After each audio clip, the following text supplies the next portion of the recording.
Hey everyone, welcome to our lesson for December 1st, the spread of the Enlightenment. So objectives and standards to identify how Enlightenment spread to other countries and analyze the works of art and music that were created during this period. Just take a brief moment to look over the standards there.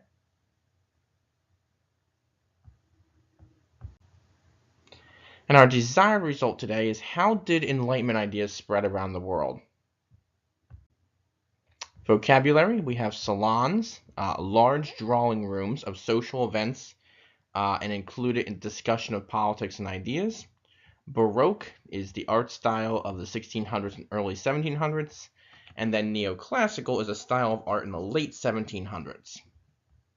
All right, so Enlightenment spread. So Paris at this time is the center of the Enlightenment.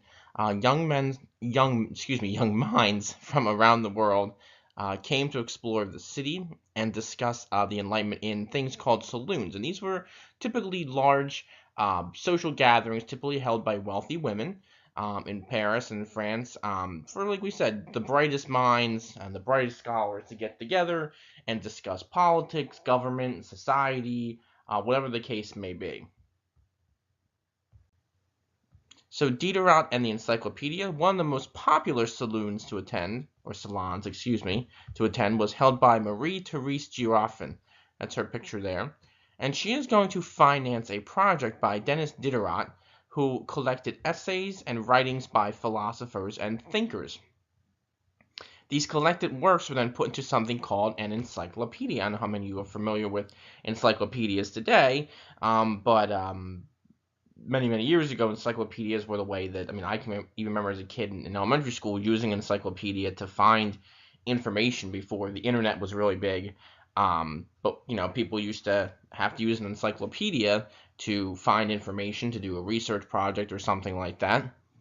And the encyclopedia is also going to help spread Enlightenment ideas. As these books sell, more and more people around Europe are going to buy these books and read these ideas about bettering society. Now, articles published in the encyclopedia angered both the French government and the Catholic Church, and it was banned by censors because they said it undermined royal authority, encouraged revolt, and it favored bad behavior. But still, either way, Diderot continued to publish his encyclopedia.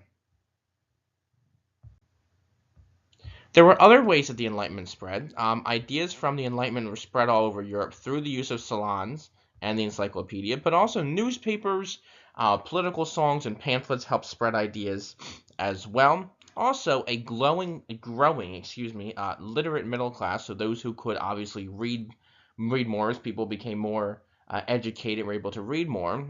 They also helped spread the Enlightenment by buying and reading books, and then also, again, just talking to people, talking to other people about these ideas and these, beliefs. And eventually many of these ideas are going to quickly spread throughout Europe. Now, there's going to be some new artistic ways that come about during this time period as well. Prior to this, the Baroque styles of the 1600s and the early 1700s represented a very grand, ornate design, very wealthy looking and things like that.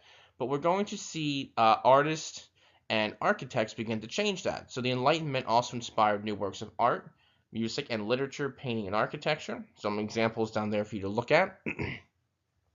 So artists and architects began to focus on ideas and themes from the classical periods of Greece and Rome. You'll see this painting here looks from the ancient times of Greece. So this focused on more ancient Greece times. I believe this is the death of Aristotle, I believe.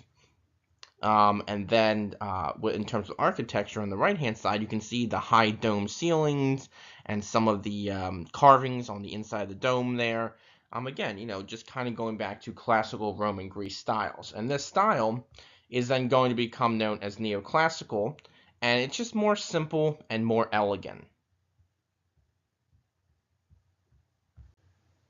Music and literature are also going to change during the time as well. It switched from a dramatic kind of tone from the Baroque music.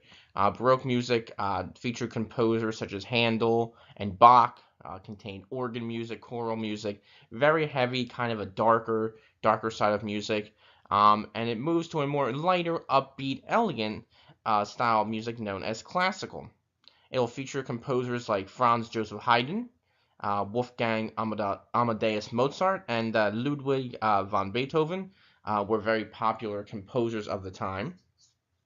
And literature will also change as authors began writing more lengthy works known as novels. And novels became very popular because they were detailed stories that explored characters' thoughts, feelings, had suspense, and also had plots. And some of the popular literature of the time included Sam Richardson's Pamela and also Henry Fielding's Tom Jones. All right, so summarizing here, so Enlightenment ideas are going to spread through salons and other means of communication, like we said, attending these events, but then after people attend these events, they go out and speak to a couple of people, then they go speak to a couple of people. So obviously, just talking about these ideas helps spread the Enlightenment, and also the encyclopedia. People are going to begin reading these encyclopedias and reading these essays and these ideas, and helping spread ideas as well. We also see new artistic ways in terms of art and architecture. Again, going back to classical Roman and Greek styles. And also music and literature change. In terms of music, we move from a kind of darker side of music to a more upbeat side of music, which we now know as classical music.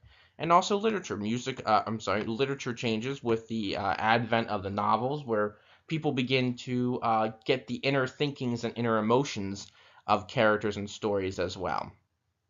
All right, so please try your best on the questions that follow this, and I'll see and talk to you soon.